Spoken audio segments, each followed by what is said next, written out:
श्री शिवाय नमस्तुभ्यम। स्वागत है आप सभी का आपके अपने चैनल हमारे संस्कार में। आज हम आपको एक ऐसी कहानी सुनाने जा रहे हैं जो कि भगवान शिव ने माँ पार्वती को सुनाई थी।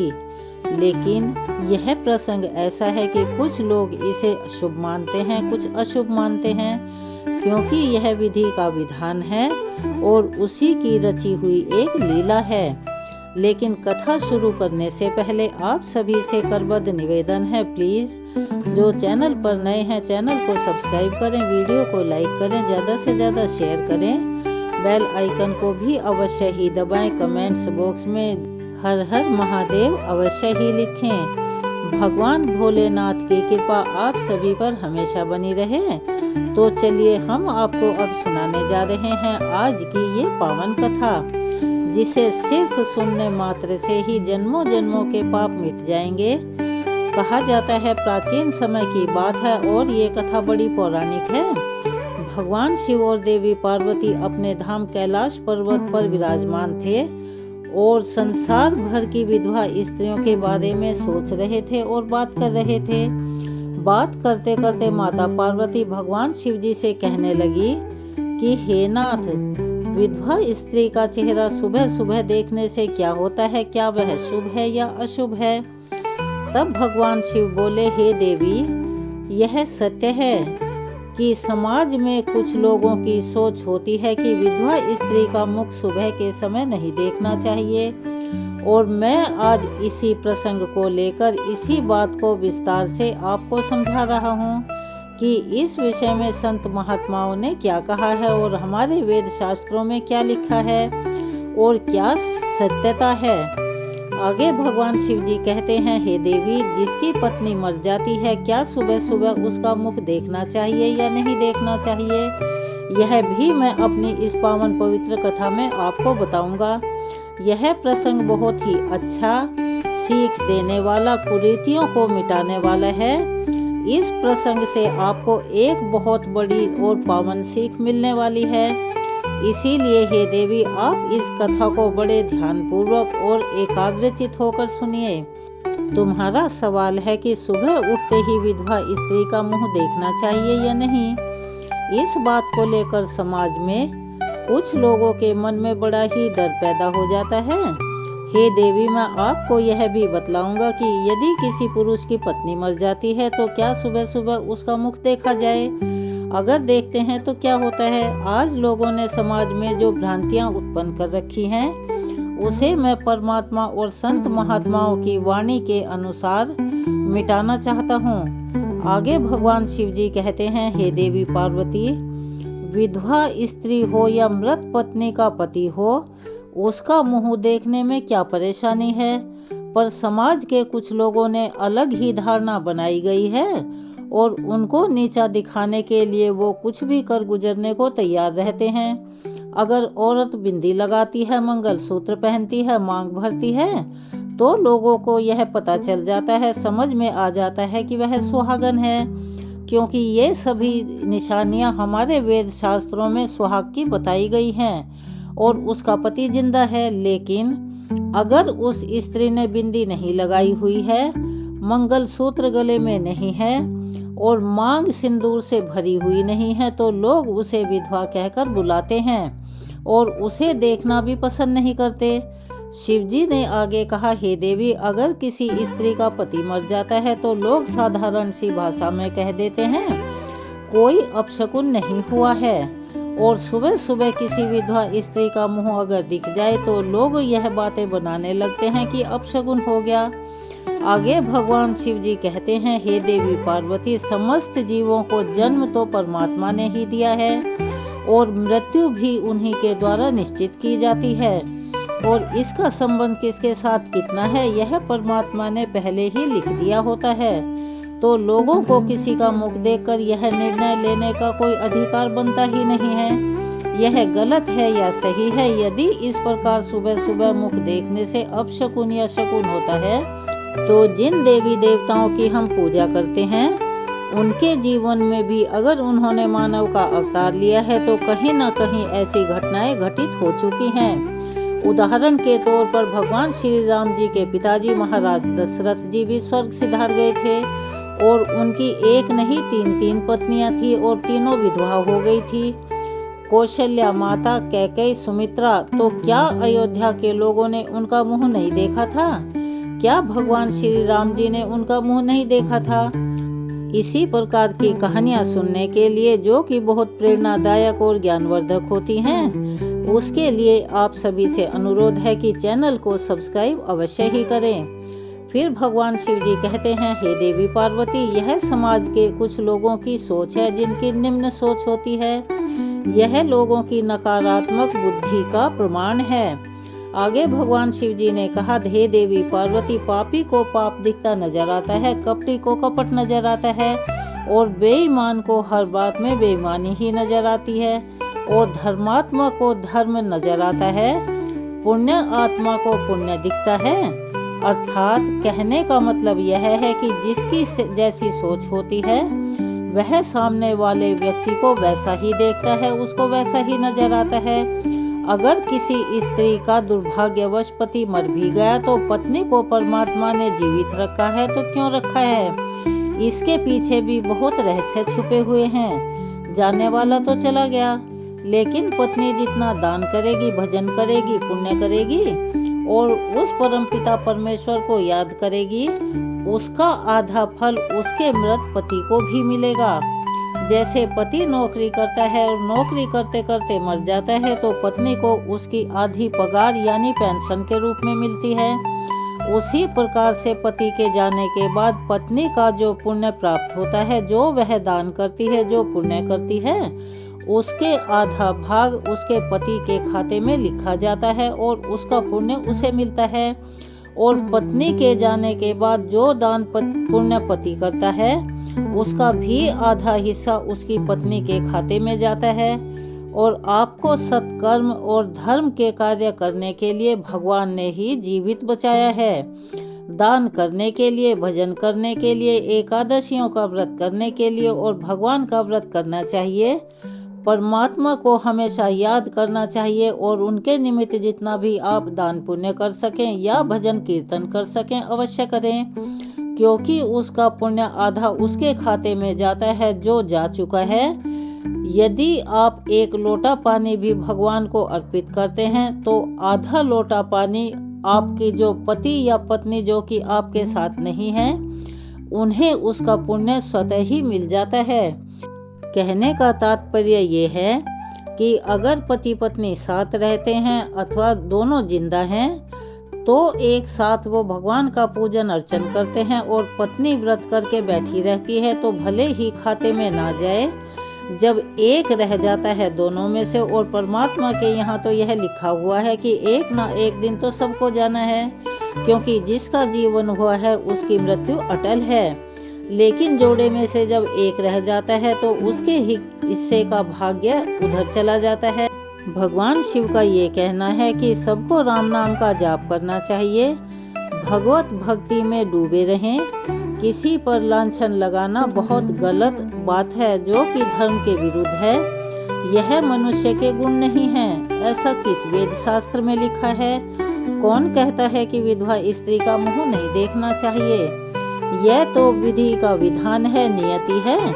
इसीलिए यह सब बातें भ्रांति फैलाने वाली हैं। फिर भगवान शिव कहते हैं कि हे देवी पार्वती, समस्त मनुष्य जाति को परमात्मा की भक्ति में संलग्न रहना चाहिए। भगवान श्री राम जी का स्मरण यानी उन्हें याद करना चाहिए। जो लोग ऐसा कहते हैं कि विधवा स्त्री का मुंह नहीं देखना चाहिए, ऐसे लोग दुनिया में पाप फैला रहे हैं और खुद भी पाप कमा रहे हैं। इसीलिए इन सब बातों को छोड़कर और कहकर किसी और के मन को नहीं दुखाना चाहिए, क्योंकि वो जोड़े में से जब एक व्यक्ति रह जाता है तो वह अपने आप ही परेशान रहता है। यदि किसी मनुष्य की वाणी से किसी को ठेस पहुंचती है तो उसे बहुत बड़ा पाप लगता है। जो आगे माता पार्वती कहती हैं, हे स्वामी, किसी कारण से एक महिला समय से पहले विधवा होती है, ऐसा कौन सा पाप है जो एक पतिव्रता नारी को इस स्थिति में लाकर खड़ा कर देता है यानी विधवा बना देता है? क्या महिला के विधवा होने के संकेत पहले से मिलते हैं या यह पहले से तय होता है, तथा महिला का वह कौन सा अंग है जिससे यह पता चलता है कि वह महिला विधवा होगी या नहीं होगी। तो भगवान शिव जी बड़े नम्रता पूर्वक कहते हैं कि हे देवी पार्वती, तुमने यह बड़ा ही सुंदर और उचित प्रश्न किया है। यह सच है कि कुछ महिलाओं के भाग्य में जल्दी विधवा होना लिखा हुआ होता है, चाहे वह कितने भी पतिव्रत धर्म का पालन क्यों ना करती हो। लेकिन एक पाप ऐसा है जिसके कारण महिलाएं विधवा हो जाती हैं, और महिला के शरीर का एक अंग भी ऐसा है जो उसके विधवा होने का संकेत देता है। आगे भगवान शिव जी कहते हैं, हे देवी पार्वती, तुम्हें इस परम गोपनीय सत्य को बताने से पहले मैं तुम्हें एक प्राचीन और पौराणिक कथा सुना रहा हूँ। इस कथा में तुम्हें सभी प्रश्नों के उत्तर मिल जाएंगे, ऐसा मेरी सोच है। इसीलिए तुम इस कथा को ध्यान से मन लगाकर पूरा सुनना। आगे भगवान शिव जी ने माता पार्वती को एक अत्यंत सुंदर कथा सुनाई। इस कथा के माध्यम से भगवान शिव जी ने समस्त मानव जाति के कल्याण के लिए कई महत्वपूर्ण संदेश दिए हैं। इसीलिए आपसे भी गुजारिश है कि इस कथा को शुरू से लेकर अंत तक अवश्य ही सुनिएगा। इस कथा को आधा अधूरा सुनना पाप माना गया है। आगे भगवान शिव जी कथा को शुरू करते हुए कहते हैं, हे देवी पार्वती, एक समय की बात है, मध्य देश में एक अत्यंत धनवान व्यापारी रहा करता था। उसका एक पुत्र और 3 पुत्रियां थी। उसकी तीनों पुत्रियों का विवाह अच्छे और धनवान घराने में हो गया था, लेकिन व्यापारी के एक पुत्री को दुर्भाग्य का सामना करना पड़ा। अर्थात उसकी एक पुत्री विवाह के कुछ ही वर्षों के पश्चात विधवा हो गई और बड़े दुख में जीवन बिताने लगी। उस विधवा महिला का नाम गंगोत्री था। गंगोत्री अत्यंत सुंदर, गुणवान और पतिव्रता नारी थी, लेकिन उसके भाग्य में जो ये अशुभ होना लिखा हुआ था वही उसके साथ घट गया। गंगोत्री के पति ने विवाह के समय केवल गंगोत्री का सुंदर रूप और उसे के पिता की धन संपत्ति ही देखी थी, जिस कारण से उसे भी जल्दी ही शरीर का त्याग करना पड़ा। बचपन से ही गंगोत्री के शरीर के अंगों पर उसके विधवा होने के लक्षण दिख रहे थे, परंतु किसी ने उस पर ध्यान दिया ही नहीं। गंगोत्री के पिछले जन्म के कर्मों के कारण उसे इस जन्म में विधवा होना पड़ा। आगे भगवान शिव जी ने कहा, हे देवी पार्वती, अब मैं तुम्हें गंगोत्री के पूर्व जन्म की भी कहानी विस्तार से सुना रहा हूँ। बड़े ध्यान से सुनना। गंगोत्री का पिछला जन्म एक व्यापारी के घर पर हुआ था और उसके पिछले जन्म का नाम था सुशीला। वह व्यापारी राजा को बड़ा प्यारा था, जिस कारण से व्यापारी का घर धन धान्य से भरा हुआ था। उसके पास बहुत सारी धन संपत्ति थी, जिससे व्यापारी बहुत ही धन के घमंड में चूर यानी घमंडी बन गया था। वह व्यापारी अपनी पुत्री सुशीला से बहुत प्रेम करता था, क्योंकि वह उसकी इकलौती पुत्री थी। सुशीला बहुत ही सुंदर थी और पिता के लाड प्यार से वह बड़ी बिगड़ गई थी। उसका पिता उसकी हर इच्छा को पूरा किया करते थे, उसे कभी किसी चीज की कमी नहीं होने देते थे। इसीलिए सुशीला ने अपने जीवन में कभी दुख नहीं देखा था और उसे अपनी सुंदरता पर भी बहुत घमंड था। फिर जब सुशीला जवान हुई थी, उसके पिता ने उसका विवाह करने के लिए सोचा, परंतु सुशीला की एक शर्त थी कि जो भी लड़का मुझसे विवाह करेगा वह मेरे साथ मेरे पिता के घर में ही रहेगा, अर्थात घर जमाई बनकर रहेगा। तो व्यापारी ने अपने सभी रिश्तेदारों को यह बात बता दी और चारों तरफ यह बात फैल गई। तो कई विद्वान और ज्ञानी सेठ व्यापारी सुशीला के घर पर उसे देखने के लिए आ गए, परंतु सुशीला ने किसी को भी पसंद नहीं किया। सुशीला ने कई विद्वान व्यापारियों को अपमानित करके घर से बाहर निकाल दिया। तो फिर एक दिन एक बड़ा सुंदर महात्मा भिक्षा मांगने के लिए सुशीला के घर पर आया, जिसे देखकर सुशीला उस पर मोहित हो गई और अपने पिता से कहने लगी कि पिताजी, मैं उसी भिखारी महात्मा के साथ विवाह करूंगी। तो यह सुनकर सुशीला के पिता ने भी हामी भर दी और उस भिक्षुक महात्मा को सुशीला से विवाह करने के लिए पूछा। तो उस भिक्षुक महात्मा ने हाँ कर दी। तो फिर सुशीला और महात्मा का विवाह हो गया। सुशीला विवाह के समय तो बड़ी खुश थी, उसे उसका मनपसंद जोड़ीदार जो मिल गया था। तो फिर विवाह के बाद कुछ दिनों तक सुशीला अपने पति के साथ बड़े प्रेम से रही और उसकी सेवा करने लगी। परंतु कुछ ही दिन बीतने पर सुशीला ने अपना असली रंग दिखाना शुरू कर दिया। सुशीला अपने पति को नौकर की तरह समझने लगी और उसकी आज्ञा का पालन करने की जगह पर उसे ही आज्ञा देने लगी, यानी उस पर हुक्म चलाने लगी। सुशीला अपने पति को भी उसके नाम से बुलाने लगी। खुद अपने पति के पैर दबाना छोड़कर उससे अपने पैर दबाने लगी। सुशीला स्वेच्छाचारी थी। वह पति को बिना बताए ही घर से बाहर चली जाया करती। कभी पति की कोई बात नहीं सुनती थी। पति से पहले भोजन करती थी। किसी भी धार्मिक कार्य में पति के साथ नहीं बैठा करती थी और अकेले ही मौज मस्ती करती फिरती थी। तो अपनी पत्नी के ऐसे व्यवहार को देखकर सुशीला का पति बहुत ही दुखी रहने लगा। उसने सुशीला को बहुत समझाने की कोशिश की, परंतु वह कभी नहीं मानी थी और ना ही उसे मानना था। वह अपनी ही मनमानी किया करती थी। सुशीला की माता ने भी उसे बहुत समझाया, लेकिन उसने अपनी माँ की बात भी नहीं सुनी। उसने कहा कि महिला को अपने पति के साथ ऐसा दुर्व्यवहार नहीं करना चाहिए, परंतु सुशीला अपनी माता की बात को भी अनसुना कर दिया करती थी और वह जानबूझकर अपने पति को अपमानित किया करती थी और दिन प्रतिदिन अपने पति की बुराई करना, उसे अपशब्द कहना यानी गाली देना, नाम लेकर बुलाना जिसमें आदर सम्मान नहीं होता था, और इसी प्रकार के निंदनीय काम वह रोज किया करती थी। तब सुशीला का पति उससे बहुत परेशान हो गया। फिर एक दिन उसने बहुत सोच विचार कर सुशीला को छोड़कर वहां से जाने का निश्चय कर लिया। अब सुशीला के पति बिना किसी को बताए ही अपने घर को छोड़कर चला गया। उसने सुशीला का त्याग कर दिया था और वन में जाकर तपस्या करने लगा, क्योंकि शास्त्र यही कहते हैं कि बुद्धिमान मनुष्य को दुष्ट और स्वेच्छाचारी पत्नी का त्याग कर देना चाहिए, अन्यथा वह भी उसके पाप का भागी बनता है। इस प्रकार सुशीला के पति वन में जाकर तपस्या करने लगा। सुशीला ने भी अपने पति को खोजने की जरूरत ही नहीं समझी और ना कोशिश की और बड़े मौज से अपने पिता के घर में रहने लगी। सुशीला की माता ने उसे बहुत समझाया कि तुम अपने पति से विनती करके उसे वापस ले आओ, परंतु सुशीला कहती थी, जाने दो ना माँ, वैसे भी मेरा भिखमंगा पति किसी काम का नहीं है। उससे विवाह करके मैंने उस पर उपकार ही किया था, परंतु वह मूर्ख दुर्बुद्धि मुझे ही छोड़कर चला गया। ऐसे मूर्ख पति के साथ रहने से अच्छा है कि मैं अकेली ही रह लूं। मैं इतनी सुंदर हूं कि कोई भी पुरुष मुझसे विवाह कर लेगा। तो सुशीला की इस प्रकार की बातें सुनकर उसकी माता भी बड़ी दुखी रहने लगी। उधर सुशीला के पति ध्यान मग्न होकर तपस्या करने लगा और सांसारिक बंधनों से मुक्त होकर परमात्मा की भक्ति में ही लगा रहा। तो फिर कुछ दिनों के बाद सुशीला के पिता के साथ अशुभ घटना घट गई। उसे राजमहल में चोरी करते हुए सिपाहियों ने पकड़ लिया और राजा को इसकी सूचना दे दी। तो राजा उस पर बहुत गुस्सा हुए और उसका सारा धन संपत्ति छीनकर उसे बंदी गृह में डाल दिया। सब कुछ छिन जाने के कारण सुशीला बहुत गरीब हो गई और उसकी माता और सुशीला अब दूसरों के घर पर काम करने के लिए जाने लगी और सुशीला के पिता तो वहाँ बंदी गृह में बंद ही थे। तो गुजर बसर करने के लिए सुशीला और उसकी माता को सब काम करना पड़ता था।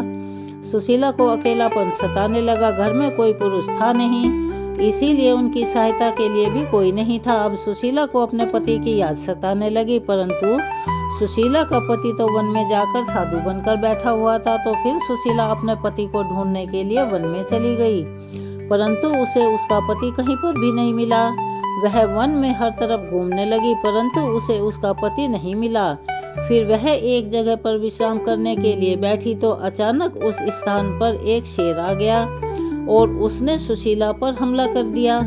उसी क्षण सुशीला के प्राण चले गए। मृत्यु के बाद 3 यमदूत सुशीला को घसीटते हुए यमलोक ले गए। यमलोक में जब सुशीला यमराज के सामने पहुंची तो यमराज ने उसके पाप और पुण्य का मूल्यांकन किया। यमराज कहने लगे, यह तो बड़ी पापिन महिला है, इसने कभी अपने पति का सम्मान तक नहीं किया और बार बार केवल अपने पति का अपमान ही किया है। यह उसका नाम लेकर उसको पुकारती थी और उसके साथ एक नौकर की तरह व्यवहार किया करती थी। ऐसी दुष्ट महिला को तो नरक में ही भेजना पड़ेगा। फिर सुशीला नरक में चली गई। अनेक वर्षों तक नरक में सजा भुगतने के बाद सुशीला को अपने पूर्व जन्म के कर्मों का प्रायश्चित करने के लिए फिर से मनुष्य जन्म प्राप्त हुआ। जो पाप सुशीला ने किया था, उसी पाप के कारण सुशीला के शरीर पर विधवा होने के लक्षण दिख रहे थे। आगे भगवान शिव जी कहते हैं, हे देवी पार्वती, अब मैं तुम्हें उन चिन्हों के बारे में बता रहा हूँ। जिस महिला के अंग पर ऐसे चिन्ह दिखते हैं वह महिला समय से पहले विधवा होती है। भगवान शिव ने कहा, हे देवी पार्वती, यदि किसी महिला के पैर पसीने से रहित होते हैं और उस पर नसें दिखाई ना देती हों, उसके पैर चिकने तथा कोमल हों, तो वह स्त्री सुख भोगने वाली तथा ऐश्वर्यशाली नहीं होती है। यदि महिला के पैर का अंगूठा गोल होता है तो वह महिला पतिव्रता और ऐश्वर्यशालिनी होती है। यदि महिला के पैर के अंगूठे पर नसें दिखाई देती हैं तो वह दुर्भाग्य से युक्त व्यभिचारिणी होती है। और बहुत छोटे अंगूठे वाली महिला कलेश करने वाली होती है और दुख भोगने वाली होती है। अंगूठा यदि चपटा है तो वह महिला गर्भधारण अक्षमता में दुर्बल होती है। यदि किसी महिला के पैर की तर्जनी उंगली अंगूठे से बड़ी होती है तो वह स्वच्छंद कामाचार अर्थात अनेक पुरुषों से संबंध बनाने वाली होती है। यदि किसी महिला के पैर की उंगलियां परस्पर मिली हुई होती हैं तो एक दूसरे के वो नजदीक होती हैं और उंगलियां गोल एवं सीधी होती हैं और नाखून पतले एवं छोटे होते हैं, तो वह ऐश्वर्य भोगने वाली होती है और ससुराल में सभी प्रकार के सुख भोगती है। फिर भगवान शिव कहते हैं कि हे देवी, अब मैं विधवा महिला के पैर के लक्षण बता रहा हूँ। यदि किसी महिला के पैर का अंगूठा बहुत बड़ा होता है और आगे से गोल होता है और उसके नाखून टेढ़े मेढ़े होते हैं और अंगूठे पर नसें दिखाई नहीं देती हैं, अगर दिखाई देती हैं तो उस महिला के विधवा होने के योग बनते हैं। और यदि महिलाओं की भुजाएं बहुत बड़ी होती हैं तो वह मृत्यु तुल्य मृत्यु पर्यंत दुख भोगने वाली होती हैं। और यदि महिला के पैर मांस रहित होते हैं तो ससुराल के भाग्य को वो नष्ट कर देती हैं, यानी ससुराल के लिए वो भाग्यशाली नहीं होती। यदि किसी महिला के पैर की अनामिका उंगली बाकी उंगलियों की तुलना में बहुत अधिक छोटी होती है तो वह कलह करने वाली होती है, यानी झगड़ालू होती है और घर के वातावरण को असहनीय बना देती है। यदि किसी महिला के पैर की मध्यमा उंगली अर्थात बीच की उंगली बहुत ज्यादा लंबी होती है तो वह विवाह के लिए अयोग्य होती है। ऐसी महिला से या ऐसी लड़की से विवाह नहीं करना चाहिए। जो महिला चलते समय पैर पटकते हुए चलती है, यानी उसके कदम रखने से आवाज आती है, तो वह अपने पति के विनाश का कारण बनती है। फिर भगवान शिव कहते हैं, हे देवी, इन्हीं लक्षणों के कारण गंगोत्री समय से पहले विधवा हुई थी। पिछले जन्म के कर्मों के कारण ही महिला के विधवा होने के योग बनते हैं। जो महिला अपने पति का अपमान करती है, उसका नाम लेकर बुलाती है या उसके भोजन करने से पहले खुद खाती है, तो वह महिला निश्चित ही समय से पहले विधवा होती है। एक पतिव्रता महिला कभी किसी का अपमान नहीं करती, कभी उसे नाम से नहीं बुलाती और सदैव पति से एकनिष्ठ रहकर उसकी इच्छा के अनुसार चलती है। उस महिला की कभी दुर्गति नहीं होती और वह मृत्यु के पश्चात मेरे ही लोक को प्राप्त करती है। इस प्रकार से भगवान शिव जी ने माता पार्वती को अत्यंत महत्वपूर्ण कथा सुनाई। इस प्रकार भगवान शिव ने माता पार्वती के माध्यम से समस्त मनुष्य जाति के कल्याण करने के लिए इस कथा को सुनाया है। इसीलिए भगवान शिव जी और माता पार्वती इस कथा को जो भी मनुष्य शुरू से लेकर अंत तक ध्यान पूर्वक पूरा सुनेगा, उसके समस्त पाप नष्ट हो जाएंगे। हम उम्मीद करते हैं कि आपको यह कथा बड़ी अच्छी लगी होगी। अगर आपको यह कथा अच्छी लगी तो आप सभी से अनुरोध है, वीडियो को लाइक करें, ज़्यादा से ज़्यादा शेयर करें, चैनल को अवश्य ही सब्सक्राइब करें और अपने घर परिवार दोस्तों में जहां तक भी आप कर सकते हो शेयर करें और सभी को इस कथा का सुनने का मौका दें और सबका कल्याण करें। मिलते हैं अगली वीडियो में एक और नई कथा लेकर, जिससे कि हमारे समाज की एक और भ्रांति को हम दूर कर पाएं। तब तक के लिए आप इंतजार कीजिए और आप सभी से निवेदन है, कमेंट्स बॉक्स में अपनी राय अवश्य ही लिखें और उसके साथ साथ हर हर महादेव लिखना ना भूलें। आपका सहयोग और प्यार हमारे लिए अनमोल होता है। श्री शिवाय नमस्तुभ्यं। धन्यवाद।